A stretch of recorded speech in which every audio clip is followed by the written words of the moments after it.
Myself M. Gunakar, Assistant Professor of Zoology, Government Degree College, Siddipet, Telangana State. Today, let us discuss the nervous system of pigeon.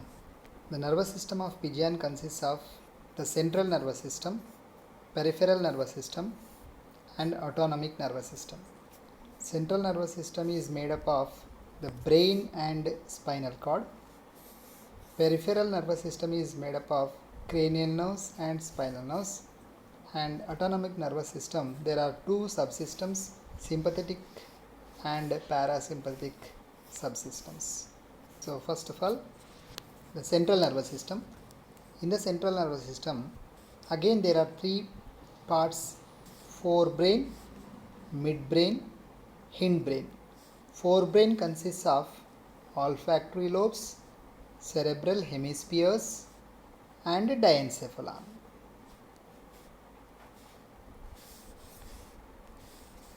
Whereas midbrain is formed by only a pair of optic lobes, and hindbrain is made up of two structures, a cerebellum and as well as medulla oblongata. We shall see in the figures. Birds possess good sense organs and a high sense of intelligence. Hence, they demand a good central nervous system. Accordingly, the bird's brain is roughly 10 times the size of that of reptiles of the same size and can be comparable with that of the mammals. However, it is not having any superficial convolutions that generally may be present in the mammalian brain. Now let us go to external structure. Brain of pigeon is comparatively short and broad, rounded in form and whitish in color. It completely fills the cranial cavity of the skull. It is covered by two protective membranes which are called meninges, an outer dura mater and an inner pia mater. Sometimes it is also called pia arachnoid mater. The narrow space between the two membranes contains cerebrospinal fluid. As I said earlier, the brain has three usual divisions. Number one, forebrain, which is made up of three parts: the olfactory lobes, then cerebral hemispheres, and diencephalon. The olfactory lobes are conical and very small because the sense of smell is poorly developed in the birds. Because flying high above the ground, the birds cannot depend much upon their smell. Hence, the olfactory lobes are very small and poorly developed. The next, cerebral hemispheres are very large and convex and separated by a deep sagittal fissure. This is the sagittal fissure. These two are cerebral hemispheres, 1 and 2. They are relatively smooth and not having any convolutions or foldings. Generally, we can see these foldings in the mammalian brain. These hemispheres are overhanging posteriorly, and hence we can't see any diencephalon can be seen from the dorsal side or ventral side also. That means diencephalon is concealed completely with the overhanging of the cerebral hemispheres. At the posterior end of the sagittal fissure, separating the two hemispheres, lies a small pineal body. This is the pineal body. On the ventral surface, the two optic nerves cross each other, forming the optic chiasma. Behind the chiasma projects a median process, the infundibulum, bearing a large hypophysis. This is the hypophysis, this is the hypophysis, which is not having any intermediate lobe. Now come to the midbrain. Midbrain consists of two optic lobes. These are the optic lobes, 1 and 2. The two rounded optic lobes are conspicuously developed. It correlates the keen sight of the birds. The optic lobes become lateral due to the backward extension of the cerebral hemispheres to meet the cerebellum. The two optic lobes are connected together by a transverse optic commissure. Now come to the hindbrain, which consists of two parts, cerebellum and as well as medulla oblongata. So this is the medulla oblongata, and this portion is called cerebellum, which includes the central vermis and two lateral flocculi. The cerebellum is well developed and ridged transversely. It is relatively larger than even in mammals. It is divided into a median lobe called vermis and two small conical lateral lobes or flocculi. Singular is flacculus. The large and much convoluted cerebellum indicates that the delicate sense of equilibrium and the great power of muscular coordination, which is helpful to birds. The medulla oblongata, concealed beneath the central lobe of the cerebellum, that is called vermis, and it descends almost vertically from it to join the spinal cord.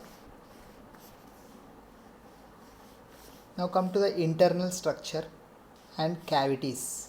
The brain is hollow from within and its cavities are called ventricles, which are greatly reduced. The cavities of the two cerebral hemispheres are termed the lateral ventricles or the paraseals, or first and second ventricles. Here you can see the second ventricle here, and then first ventricle is inside the another cerebral hemisphere. The roof or pallium is thin and there is very little development of the cerebral cortex. Their ventrolateral walls are very thick and made of corpus striata. The instinctive behavior and ability to maneuver in flight are largely due to the enormous development of corpora striata in cerebrum and an equally great development of the cerebellum. An anterior commissure interconnects the corpora striata of the two cerebral hemispheres. Posteriorly, each parasele communicates by a small common aperture, the foramen of Monro.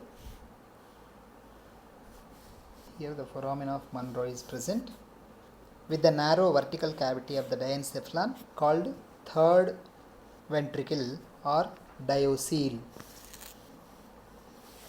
Its thin roof called epithalamus contains a richly vascular tissue called the anterior choroid plexus. The diocele is bounded laterally by thick optic thalami, while its thick floor is called hypothalamus. A posterior commissure separates the diocele from the narrow cavity of the midbrain called the iter. It communicates dorsally with the cavities of the optic lobes. The cavities of the optic lobes are called optocoeles.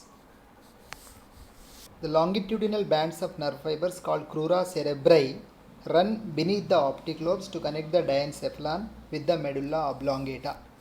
The cavity of the medulla oblongata is called as fourth ventricle or metacele, and in sometimes it is also called myelocele.